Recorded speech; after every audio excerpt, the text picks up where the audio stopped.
দেশ বিদেশের ব্যবসা বাণিজ্য আর অর্থনীতির সব খবর নিয়ে আমন্ত্রণ ওয়ালটন স্মার্ট ফ্রিজ বিজনেস রিপোর্টে। ইরান যুদ্ধের প্রভাবে বড় ধাক্কা খাবে দেশের রপ্তানি খাত, নেতিবাচক প্রভাব পড়বে জ্বালানি, শ্রম বাজার সহ সামগ্রিক অর্থনীতিতে, বলছেন বিশ্লেষকরা। দেশের বৈদেশিক মুদ্রার রিজার্ভ প্রায় $35 বিলিয়ন, ধারাবাহিক রেমিটেন্স আর সীমিত আমদানি চাহিদার প্রভাব। অর্থ বছরের 7 মাসে লক্ষ্যমাত্রার চেয়ে প্রায় 60,000 কোটি টাকা কম রাজস্ব আদায় এনবিআর-এর, চাপে পড়বে নতুন সরকার, বলছেন অর্থনীতিবিদরা। এমন সব খবর নিয়ে আমাদের আজকের আয়োজন।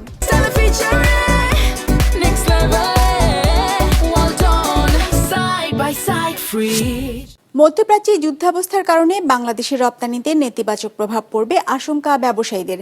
একদিকে ইরান বন্ধ করে দিয়েছে হরমুজ প্রণালী, অন্যদিকে হামলার আশঙ্কায় ইউরোপে পণ্য পরিবহনের অন্যতম রুট সুয়েজ খাল দিয়ে জাহাজ চলাচল সীমিত করেছে শীর্ষ কয়েকটি কোম্পানি। এতে পুরো আফ্রিকা ঘুরে একই পণ্য পরিবহনে খরচ বাড়তে পারে। সাথে জ্বালানি, শ্রম বাজার সহ ব্যবসা বাণিজ্যে স্থবিরতার আশঙ্কা করছেন অর্থনীতিবিদরা। বাংলাদেশের রপ্তানি পণ্যের বড় গন্তব্য ইউরোপ ও আমেরিকা। তথ্য বলছে যুক্তরাষ্ট্রে বছরে রপ্তানি হয় $8.8 বিলিয়ন পণ্য, আর ইউরোপে হয় $20.2 বিলিয়ন। বিপুল এই রপ্তানি পণ্যের বড় অংশ পাঠানো হয় সুয়েজ খাল হয়ে। ইরানে ইসরায়েল আমেরিকার যৌথ আক্রমণের পর সেখানেও তৈরি হয়েছে হামলার আশঙ্কা।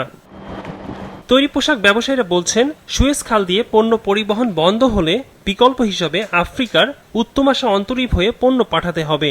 এতে অতিরিক্ত পাড়ি দিতে হবে 3.5 থেকে 4,000 নটিক্যাল মাইল। সময় বাড়বে 10 দিন, জাহাজ ভাড়া বাড়বে 40% পর্যন্ত। আজকে হরমুজ প্রণালী বন্ধ হয়ে গেছে, কালকে আরও একটা প্রণালী বন্ধ হবে। আমাদের টোটাল এই অঞ্চল থেকে ওই ইউরোপ এবং পশ্চিমাঞ্চলে যে রপ্তানি, সেই রপ্তানিও কিন্তু বাধাগ্রস্ত হবে। প্রতি কন্টেনারে আমাদের প্রায় $5,000-6,000 কিবেন, কখনো কখনো $10,000 পর্যন্ত আমাদেরকে অতিরিক্ত পে করতে হয়েছে।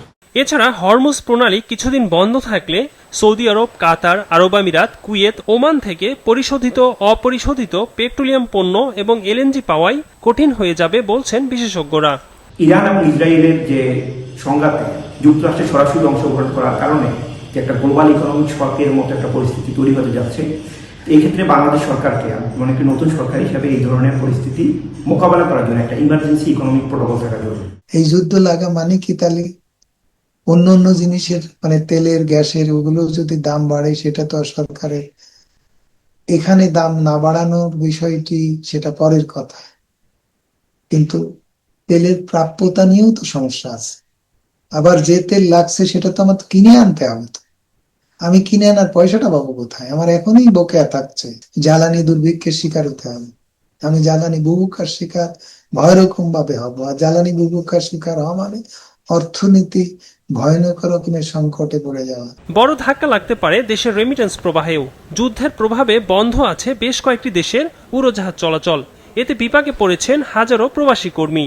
গতকাল থেকেই কিন্তু শুধু এটা ইরান কেন্দ্রিক উত্তেজনা নয়, আপনি দেখেছেন নিশ্চয়ই, এটা আশেপাশে মধ্যপ্রাচ্যের সবগুলো দেশই কিন্তু এইটার মধ্যে পড়ে গেছে, এবং এটাও কিন্তু একটা কনসার্নের ব্যাপার যে আমাদের শ্রমিকরা কি নিরাপদে থাকবে কিনা, এবং একই সাথে তাদের ওখানকার যে চাকরি থেকে যে আয়টা তারা করে সেটার স্বাভাবিক প্রবাহটা থাকবে কিনা, এটাও কিন্তু আমাদের জন্য খুব ভয়ঙ্কর একটা ব্যাপার হয়ে আসতে পারে। ইরানে হামলা ও পাল্টা হামলার প্রভাবে বৈশ্বিক সরবরাহ ব্যবস্থায় স্থবিরতা তৈরি হতে পারে এমন আশঙ্কা জানিয়ে বিশ্লেষকরা বলছেন, এর প্রভাবে দেশের বাজারে মূল্যস্ফীতিও বাড়তে পারে। একরামুল ইসলাম খান, বিজনেস রিপোর্ট, মাছরাঙা টেলিভিশন। $35 বিলিয়ন ছুঁই ছুঁই দেশের বৈদেশিক মুদ্রার গ্রস রিজার্ভ, আর IMF-এর BPM6 পদ্ধতি অনুযায়ী রিজার্ভ $30 বিলিয়ন ওপরে। এমন তথ্য উঠে এসেছে বাংলাদেশ ব্যাংকের হালনাগাদ পরিসংখ্যানে। বিশেষজ্ঞরা বলছেন, ধারাবাহিকভাবে রেমিটেন্সের ঊর্ধ্বমুখী ধারার বিপরীতে সীমিত আমদানি চাহিদার কারণে বাড়ছে রিজার্ভ। তবে অর্থনীতিতে পূর্ণ গতি ফিরলে রিজার্ভ ধরে রাখা কঠিন হবে বলেও আশঙ্কা তাদের। রায়হান শোভনের রিপোর্ট। দেশে ধারাবাহিকভাবে বাড়ছে বৈদেশিক মুদ্রার রিজার্ভ। বাংলাদেশ ব্যাংকের হালনাগাদ তথ্য অনুযায়ী দেশের বৈদেশিক মুদ্রার গ্রস রিজার্ভ পৌঁছেছে $3,486 কোটি। চলতি বছরের শুরুতেও যা ছিল $3,243 কোটি। সেই হিসাবে মাসের ব্যবধানে রিজার্ভ বেড়েছে $200 কোটি ওপরে।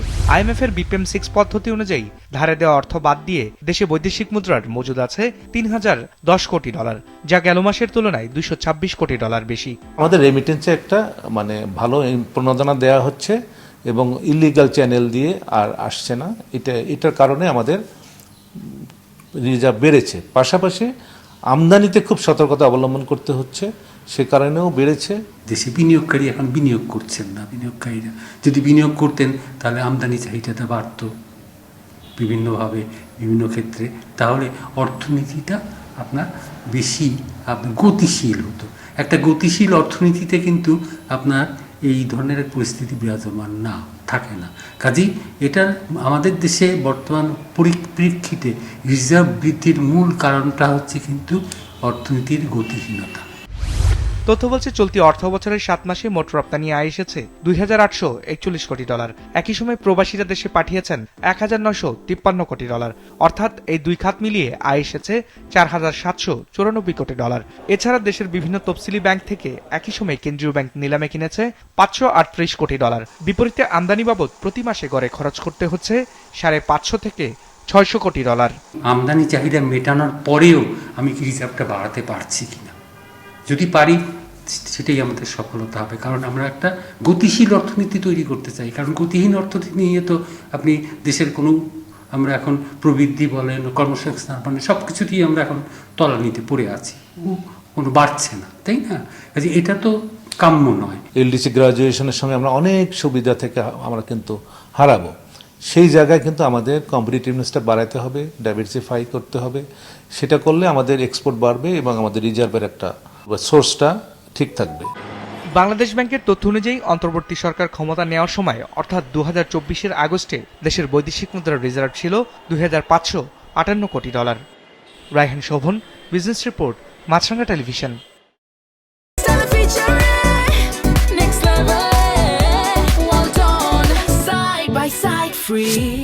2025-26 অর্থ বছরের প্রথম 7 মাসে রাজস্ব আদায়ের লক্ষ্য পূরণ করতে পারেনি জাতীয় রাজস্ব বোর্ড এনবিআর। লক্ষ্যমাত্রার তুলনায় আদায় কমেছে 60,000 কোটি টাকার বেশি। বিশাল এই ঘাটতি চলতি অর্থ বছরের লক্ষ্যমাত্রা অর্জনে নতুন সরকারের জন্য চ্যালেঞ্জ হবে বলে মনে করেন বিশেষজ্ঞরা। আদায় বাড়াতে সামগ্রিক কর ব্যবস্থার সংস্কারের পরামর্শ তাদের। রঞ্জিবুল মিজানের রিপোর্ট। সরকারি আয়ের অন্যতম উৎস রাজস্ব। জাতীয় রাজস্ব বোর্ডের হিসেবে চলতি অর্থ বছরের প্রথম 7 মাস অর্থাৎ জুলাই থেকে জানুয়ারিতে রাজস্ব আদায়ের লক্ষ্য ছিল 2,83,000 কোটি টাকার বেশি। বিপরীতে আদায় হয়েছে 2,23,000 কোটি টাকা, অর্থাৎ এ সময়ে রাজস্ব আদায়ে ঘাটতি রয়ে গেছে 60,000 কোটি টাকা। রাজস্ব আদায়ের লক্ষ্যমাত্রার যে ঘাটতি, এটা কিন্তু বাংলাদেশের নতুন নয়। এটা আপনি বিগত বছরগুলোতে সবসময় কিন্তু প্রতি বছরই আমাদের যে লক্ষ্যমাত্রা থাকে সেই লক্ষ্যমাত্রা থেকে ঘাটতি থেকে যায়। হিসাব বলছে এই সময় সবচেয়ে বেশি ঘাটতি রয়েছে আয়কর আদায়ে, প্রায় 28,925 কোটি টাকা। আমদানি খাতে 78,496 কোটি টাকা রাজস্ব আদায়ের লক্ষ্যের বিপরীতে আদায় হয়েছে 62,813 কোটি টাকা। ভ্যাট বা মূসক আদায়ে ঘাটতি রয়েছে 15,506 কোটি টাকা। বাংলাদেশের যে পুরো রেভিনিউ, গভর্নমেন্টের রেভিনিউ, তার কিন্তু 1/3 মতো হচ্ছে কি আয়কর। তো সেখানে কিন্তু ঘাটতি যদি বেশি হয়ে যায়, এটা কিন্তু দেশের যেই সামষ্টিক অর্থনীতি, দেশের যে বৈষম্য, এইগুলোর উপর কিন্তু একটা নেতিবাচক প্রভাব আছে। চলতি অর্থ বছরে সংশোধিত বাজেট অনুসারে এনবিআরকে 5,54,000 কোটি টাকা আদায় করতে হবে। এজন্য নতুন সরকারকে ফেব্রুয়ারি থেকে জুন মাসের মধ্যে আদায় করতে হবে প্রায় 2,92,000 কোটি টাকা, অর্থাৎ প্রতি মাসে গড়ে আদায় করতে হবে 58,000 কোটি টাকার বেশি। যদিও চলতি অর্থ বছরের কোনো মাসেই এ পরিমাণ রাজস্ব আদায় হয়নি। বাস্তবতার আলোকে কিন্তু এটা বোধহয় বলা যায় যে বর্তমান বছরেও সম্ভবত যে কর আদায়ের যে লক্ষ্যমাত্রা, এই লক্ষ্যমাত্রা অর্জিত হওয়ার সম্ভাবনা কিন্তু খুব কম। বিশ্লেষকরা বলছেন, বাস্তবায়নের দুর্বলতার কারণে আদায় বাড়ানো সম্ভব হচ্ছে না। এজন্য কৌশলগত পরিবর্তন আনতে হবে, সেই সাথে নিতে হবে সঠিক কর্মপরিকল্পনা। সামগ্রিকভাবে কর ব্যবস্থায় সংস্কার করা গেলে আদায় বাড়ানো সম্ভব হবে। দীর্ঘমেয়াদে যদি এই ট্যাক্স জিডিপি রেশিও বাড়াইতে হয়, তাহলে আমাদের এই কর ব্যবস্থাটাকে অনেক বেশি আধুনিকায়ন করতে হবে, অটোমেশন করতে হবে এবং এখানে দলীয় প্রভাব থেকে মুক্ত রাখতে হবে।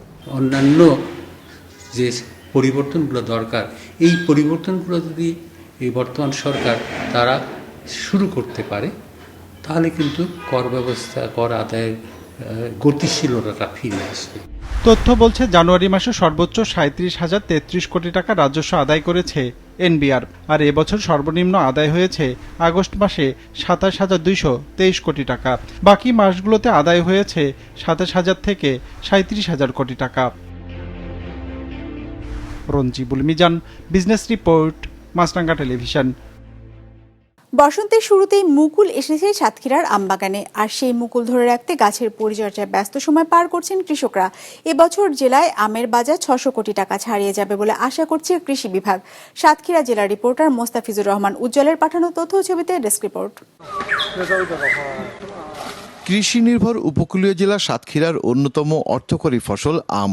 শুধু দেশেই নয়, বিদেশের বাজারেও এখানকার হিমসাগর, আমরুপালি ও ল্যাংড়া আমের ব্যাপক চাহিদা রয়েছে। গেল মৌসুমে ইউরোপ সহ বিশ্বের বিভিন্ন দেশে সাতক্ষীরার আম রপ্তানি হয়েছে 350 টন, যা থেকে আয় হয়েছে প্রায় 3 কোটি টাকা। চলতি মৌসুমের শুরুতেই মুকুলে ভরে গেছে জেলার 4137 হেক্টর জমির আম বাগান। কোনো প্রাকৃতিক দুর্যোগ না হলে এ মৌসুমে বাম্পার ফলনের প্রত্যাশা কৃষকদের। আমাদের সাতক্ষীরায় আমের লাইন খুবই ভালোই বেড়ে গেছে। আম গাছের যে গুটি দাঁড়ানো যে পরিচর্যা, সেগুলো তো আমরা করে যাচ্ছি। বাম্পারিং একটা ফলনের আশা আমরা সবসময় করে আসি, এবছরও আশা করতেছি পাবো। গুণগত মান ঠিক রেখে নিরাপদ আম উৎপাদনে কৃষি বিভাগ নিয়মিত পরামর্শ দিয়ে যাচ্ছে কৃষকদের। 1 থেকে 1.5 মাসের মধ্যে আমাদের এই সাতক্ষীরা জেলা থেকে প্রায় 600 কোটি টাকার আমের একটা ব্যবসা রয়েছে। প্রচুর কর্মসংস্থান হয়ে থাকে। দেশের বিভিন্ন প্রান্ত থেকে আমাদের যারা ব্যাপারী এবং ব্যবসায়ীরা আছে, তারা সাতক্ষীরায় অবস্থান করে আমটা বাংলাদেশের বিভিন্ন প্রান্তে এটা বাজারজাত করে থাকে। এবছর জেলায় 17,000 টন আম উৎপাদনের আশা করছে কৃষি বিভাগ। বিজনেস রিপোর্ট, মাছরাঙ্গা টেলিভিশন।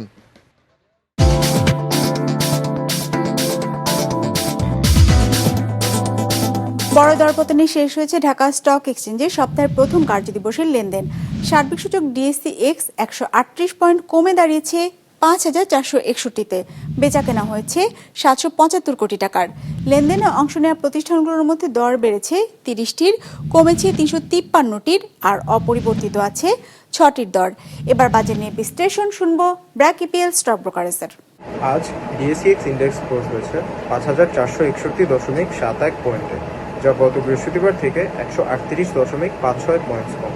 আজ টার্নওভার ওয়াইজ মার্কেটে নিম্নমুখী প্রবণতা লক্ষ্য করা গেছে, যা গত বৃহস্পতিবারের তুলনায় 18.1% কম। আজকের সেশনে লার্জ ক্যাপ সেক্টরে নেগেটিভ পারফরমেন্স লক্ষ্য করা গেছে, যার মধ্যে হাইয়েস্ট লস হয়েছে এনবিএফআই সেক্টরে, ফলোড বাই ইঞ্জিনিয়ারিং এবং food and allied. Turnover wise আজকের টপ সেক্টরগুলো ছিল যথাক্রমে bank, followed by pharmaceuticals and engineering. আজকের সর্বাধিক ট্রেডেড স্টকগুলো হলো City Bank PLC, Khan Brothers PP Woven Bag Industries Limited এবং ওরিয়ান ইনফিউশন পিএলসি। ইরান যুদ্ধ নতুন সংখ্যা তৈরি করেছে বিশ্ব অর্থনীতিতে। বিশ্ববাজারে বাড়তে শুরু করেছে অপরিশোধিত জ্বালানি তেলের দর। সপ্তাহের ব্যবধানে $12 বেড়ে ব্যারেল প্রতি তেলের দর উঠেছে $73। যুদ্ধের কারণে হরমুজ প্রণালী বন্ধ করে দিয়েছে ইরান। ফলে সামনের দিনে ব্যারেল প্রতি তেলের দর $100 ছাড়িয়ে যেতে পারে বলে আশঙ্কা বিশ্লেষকদের, যা বাড়িয়ে দিতে পারে বৈশ্বিক মূল্যস্ফীতি। এমনকি বিশ্বের অন্যান্য মুদ্রার তুলনায় আরও বেশি শক্তিশালী হতে পারে মার্কিন ডলার। ডেস্ক রিপোর্টে বিস্তারিত। বৈশ্বিক তেল পরিবহনের অন্যতম গুরুত্বপূর্ণ সমুদ্রপথ হরমুজ প্রণালী। এই সরু জলপথ দিয়েই বিশ্বের মোট তেল সরবরাহের প্রায় 20% পরিবাহিত হয়। ফলে তেল গ্যাস রপ্তানি নির্ভর দেশ ইরান, সৌদি আরব, কাতার কিংবা সংযুক্ত আরব আমিরাতের জন্য এই পথটিকে বিবেচনা করা হয় লাইফলাইন হিসেবে। যুক্তরাষ্ট্র ও ইসরায়েলের সঙ্গে যুদ্ধের কারণে এরই মধ্যে এই জলসীমাটি বন্ধ করে দিয়েছে ইরান। ফলে বিশ্ববাজারে গেল 17 ফেব্রুয়ারি যে অপরিশোধিত তেল বিক্রি হয়েছে ব্যারেল প্রতি $61, তা এখন বেড়ে দাঁড়িয়েছে $73। বিশ্লেষকদের মতে এই যুদ্ধ কয়েকদিন ধরে চললেও তেলের দর পৌঁছে যেতে পারে $80 উপরে। আর যুদ্ধ যদি দীর্ঘমেয়াদী হয়, তাহলে ব্যারেল প্রতি তেলের দর উঠে যেতে পারে $100 থেকে $110 পর্যন্ত। তেলের দর বাড়তে থাকলে বিশ্বব্যাপী বাড়তে পারে জীবনযাত্রার ব্যয়ও। ক্যাপিটাল ইকোনমিক্সের হিসেবে মূল্যস্ফীতি বাড়তে পারে 0.6 থেকে 0.7% পয়েন্ট পর্যন্ত। যুদ্ধের কারণে যুক্তরাষ্ট্রের বন্ড বাজারের অস্থিরতা সূচক বেড়েছে প্রায় 15%। একই সাথে অনিরাপদ খাত থেকে বেরিয়ে বিনিয়োগকারীরা ঝুঁকছেন নিরাপদ বিনিয়োগের দিকে। ফলে বাড়ছে স্বর্ণের দর। হিসেব বলছে চলতি বছর এরই মধ্যে স্বর্ণের দর বেড়েছে 22% পর্যন্ত। চলমান যুদ্ধ পরিস্থিতিতে অস্থিতিশীল হতে পারে বিভিন্ন দেশের মুদ্রা বাজারও, তবে এটি মূলত নির্ভর করবে সংঘাতের স্থায়িত্বের ওপর। আন্তর্জাতিক বিশ্লেষকদের মতে যুদ্ধ পরিস্থিতি দীর্ঘ হলে এবং তেল সরবরাহে ব্যাঘাত ঘটলে জাপানি ইয়েন ও সুইস ফ্রা বাদে বিশ্বের অধিকাংশ দেশের মুদ্রার বিপরীতে বাড়তে পারে ডলারের দর। বিশ্লেষকদের ধারণা, ইরানের সাথে মধ্যপ্রাচ্যের অন্যান্য দেশ যুদ্ধে জড়িয়ে পড়তে পারে। সেই সাথে সামরিক অভিযান যদি আরও বিস্তৃত হয় তাহলে সামনের দিনে চরম অনিশ্চয়তায় পড়তে পারে বিশ্ব অর্থনীতি। রাহিম শোভন, বিজনেস রিপোর্ট, মাছরাঙা টেলিভিশন। দর্শক, আমাদের যে কোনো পর্ব নিজেদের সুবিধাজনক সময় দেখতে সাবস্ক্রাইব করুন বিজনেস রিপোর্টের অফিসিয়াল ইউটিউব চ্যানেল। ফেসবুক পেজে লাইক দিয়ে আপডেট থাকুন ব্যবসা বাণিজ্যের আলোচিত সব ঘটনা সম্পর্কে। আর আপনাদের মতামত জানান কমেন্টস অথবা ইনবক্সে। আজ এটুকুই, বিদায় নিচ্ছি, ভালো থাকবেন।